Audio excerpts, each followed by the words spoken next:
Hi, this is कौस्तुभ पांडे और आप देख रहे हैं आरकेएनपी क्लासेस। यूपीपीएससी आरओ हिंदी के लिए मैंने एक नया सेगमेंट चालू किया है जिसमें मैं तद्भव तत्सम पढ़ा रहा हूँ। तद्भव तत्सम का इसका एक पहले वीडियो मैं दे चुका हूँ जो कि आपको वीडियो के डिस्क्रिप्शन में मिल जाएगा, उसका लिंक वहाँ से जाकर के आप देख सकते हैं और पिन कमेंट में भी मैं उसका लिंक दे दूंगा। तद्भव तत्सम 10 नंबर का प्रश्न बनता है यूपीपीएससी आरओ में।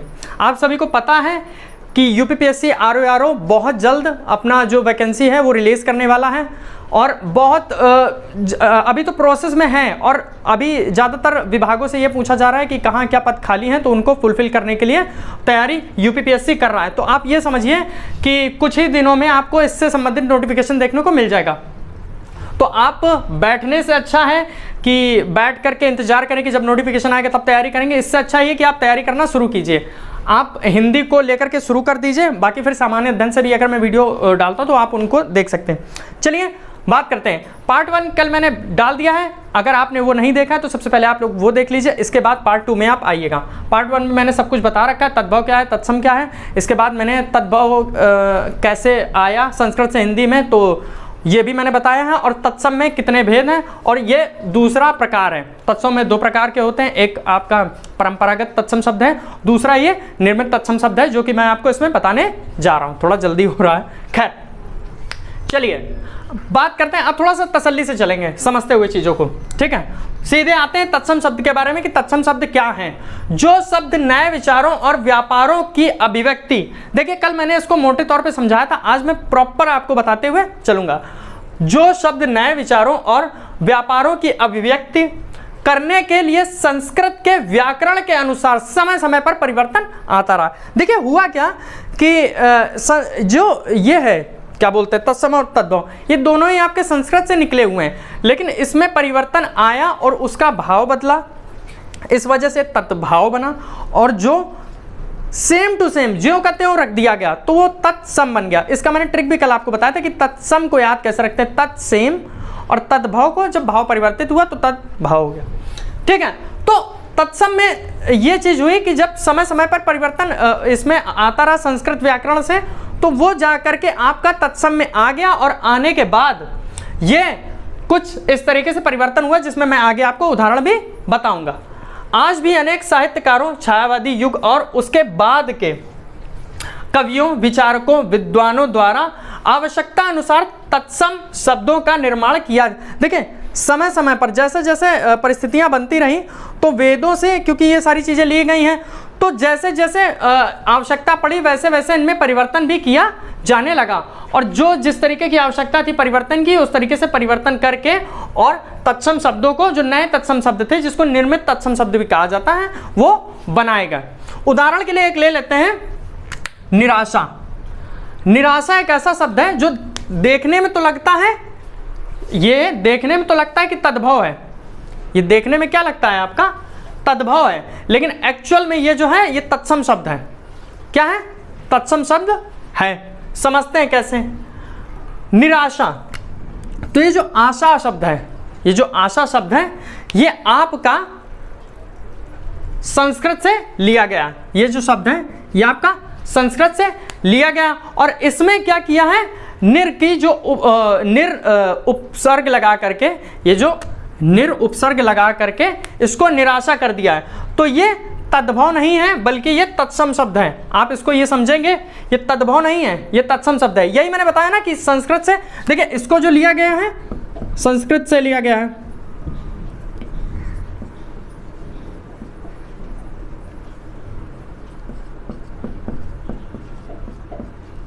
संस्कृत से लिया गया है आशा को, और उसमें निर उपसर्ग जोड़ करके, ठीक है, निर जो है हिंदी के उपसर्ग जोड़ करके इसको निराशा कर दिया। तो ये जो है तत्सम शब्द है। आप कंफ्यूज नहीं होंगे, ये सुनने में और देखने में लगता है कि जैसे तद्भव है, लेकिन ये तत्सम शब्द है।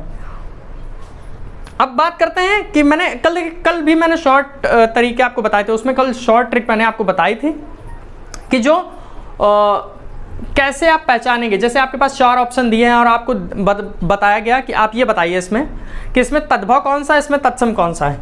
तो आप कैसे बताएंगे? मान लीजिए आपको वो शब्द नहीं याद है, हालांकि मैं अभी आपको आगे प्रैक्टिस कराऊंगा, आगे मैं आपको पीडीएफ भी प्रोवाइड कराऊंगा और प्रैक्टिस प्रॉपर कराऊंगा, ताकि आपको ये याद रहे कि कौन से तत्सम है, कौन से तद्भव है। इसके बाद भी हो सकता है 2 वीडियो आए आपको, तो मैं उसमें प्रॉपर आपको बताता हुआ चलूँगा और उसकी पीडीएफ भी मैं टेलीग्राम चैनल पर अपने डाल दूंगा।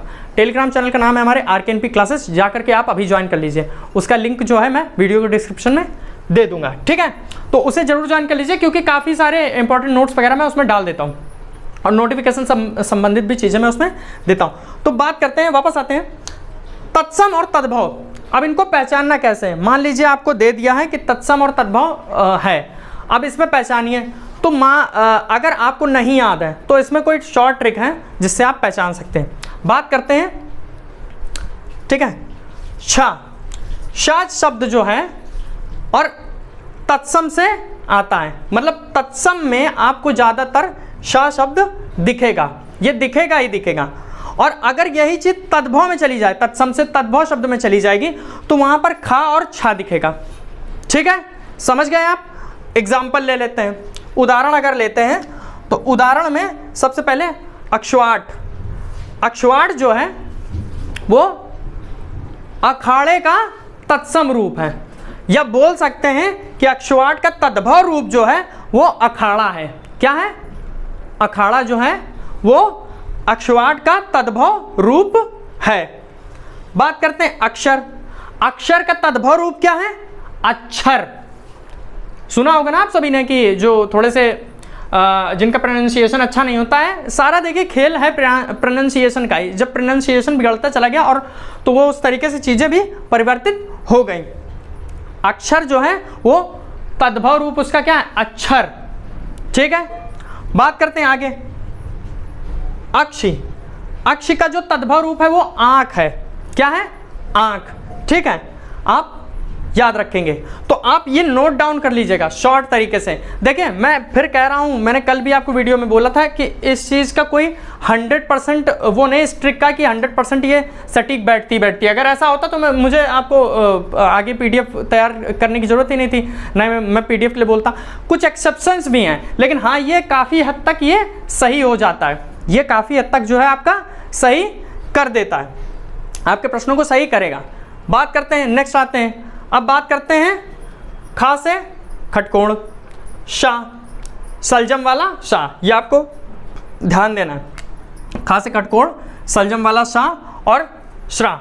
अगर ये आपका कहीं पे भी दिख जाए तो आप समझ जाइएगा कि तत्सम शब्द है। मैं फिर कह रहा हूँ एक्सेप्शन है, लेकिन फिर भी ये तत्सम शब्दों में ही उपयोग में आता है। और अगर इसी का तद्भव रूप में चले जाएं, अगर इसके तद्भव रूप में चले जाएं तो वहाँ पर सब्जी वाला शाह आपको दिख जाएगा, तो आपको समझ जाना है कि तद्भव रूप में है। अभी एग्जाम्पल भी लेते हैं। आशीति, अगर 80 है, आशीति है, तो इसका जो तद्भव रूप होगा वो 80 है। बात करते हैं श्यामल। क्या? श्यामल। श्यामल जो है वो आपका सांवला है। तद्भव में जो तत्सम में श्यामल है वो तद्भव में जाकर के सांवला हो गया। श्यामल वर्ड आपने सुना होगा, सभी ने सुना होगा। कृष्ण जी को श्यामल से ही बोलते हैं कि श्याम रंग के हैं, मतलब सांवले रंग के हैं। तो श्यामल वर्ड जो है वो सांवले में आता है, मतलब श्यामल रंग जो है वो तद्भव में अगर आएगा वो सांवले में आ जाएगा। अश्रु, अश्रु मतलब आंसू, ठीक है? अश्रु मतलब आंसू। बात करते हैं अष्ट। अष्ट, ठीक है? तो वो जब परिवर्तित होगा वो किस में आ जाएगा? 8 में। ये जब तद्भव में बोला जाएगा तो 8, तो तद्भव रूप 8 है, और अगर तत्सम रूप देखें जो शुद्ध रूप है वो अष्ट है, ठीक है? चलिए बात करते हैं अब वा और बा में। वा और बा में, तो वा जो है वो आपका तत्सम रूप है। क्या है? तत्सम रूप है। मैं आपसे फिर कह रहा हूं कि आप लोग प्रॉपर नोट्स बना लीजिएगा, क्योंकि ट्रिक्स भी आपको काम आएंगी, तो आप जब तक लिखेंगे नहीं आप अपने दिमाग में बैठा लेंगे कैसे। और अगर आप बताएंगे तो मैं इसकी फ़ोटो जो है वो टेलीग्राम चैनल पर डाल दूंगा। तो आप नोट्स बनाइएगा और प्रॉपर ट्रिक वगैरह लिख लीजिएगा।